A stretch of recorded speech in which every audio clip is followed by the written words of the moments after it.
anigaas hadii baxa kor iyo hoos lii fiirna labadii doolar soo hela mishaha ama kiilo bariis aan ku soo gadanayna qaadaysanayna aan ku noolnahay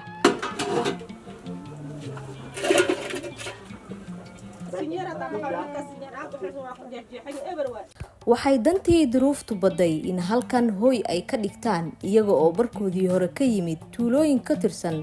gobolada dalka oo ay abaaro ugu soo carareen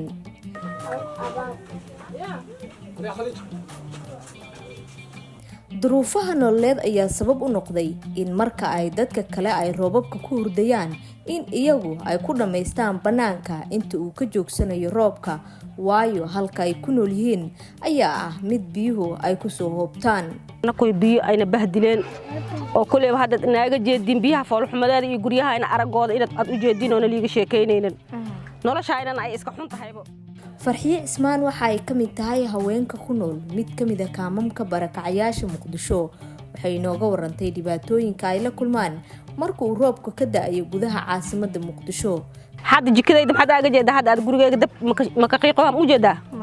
saasa iskaga noolnay dhibkaas iskaga noolnay guriga kan oo dariskayga dab iska qiiqaynin guriga iga dambeeyo dab iska qiiqaynin rag iyo dhan waa soo wada aruureen waa wada joogaan anakii waa wada joognaa noloshayna aad ay u fool xun tahay u qaab daran toona waxna aan u hayninbo marka hadda noloshayna wax naga weydiisay noloshayna aad ay u xun tahay oo u qaab daran tahay biyana ayna si hayaan hadda wiilka guriga waa soo arki ilma aan dhala ku jiro way ka baxeen ilaa si u baxeen wali soo ma noqonin anigaas hadii baxa kor iyo hoos lii fiirna labadii doolar soo hela mishaha ama kiilo bariis aan ku soo gadanayna qaadaysanayna aan ku noolnahay maxaa qabataa marka magaalada dhaqo mar waa soo wayna mar waa soo hela dadkii waxay u bateen qasaalad oo qasaaladan isdhaqaysa u bateen kan kale inta shaqaala u jooga dadkii badana rukumanka ahayo dhan shaqaale iyo qasaaladan isdhaqaysa aliskeensa ma laga shaqeysto waa male guri ka samaysan bac iyo mara dhamaada oo jiingad lagu kabay ay habeen waliba ku seexdaan halkan taasoo aan celinaynin dhaxanta habeenkii iyo qoraxda maalintii waxa ayna aad ugu dhiban yihiin roobka ka da'aya magaalada caasimadda ee Muqdisho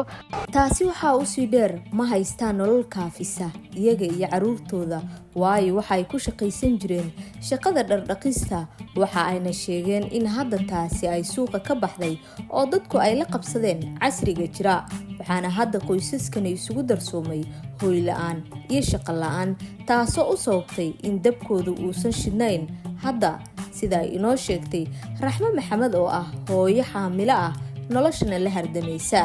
horta biyaha tisko markoo soo dhaho roobka ka horta ani ilmeyga iyo odigeyga hurda la'aan abana dishibo banaankaas iska fadhiisanayna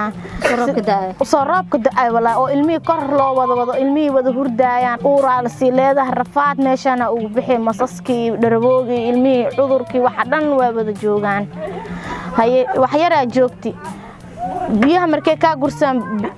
ciid yara ku soo shubta haddana waa iimaanaysa haddana roobkii wado sidii leewa hadda roob cirka soo xirxiro عود هردك ومطال المهي هذيك سيرك وهرد هذاك سيرك ومتت روك يا كاسوك عنايو بعه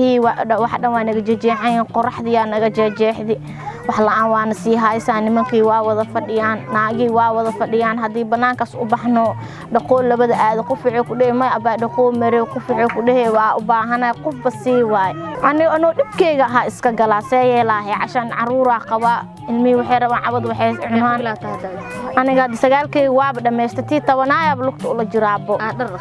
أدر صوت دقا ما شاليا قدام بيسي درات وصوت دقا در المي عشان وحي أدو كنو ليست دا وباهن تهي qof barkad wuxuu ku dheeyay ma abaa mahasanta dhardhaqo miro adaa basan xaalada ah qof barkad wuxuu ku dheeyahay maadaama walaashay aatiido iyo cawaati kaal dharkan ii dhaq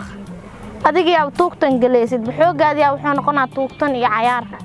qoysas badan oo ka soo barakacay abaaraha Soomaaliya ayaa haatan ku dhibaatoonaya gudaha caasimadda Muqdisho kadib markii ay isugu darsoomeen hooy la'aan shaqo la'aan iyo waxyaabo kale oo isbiirsaday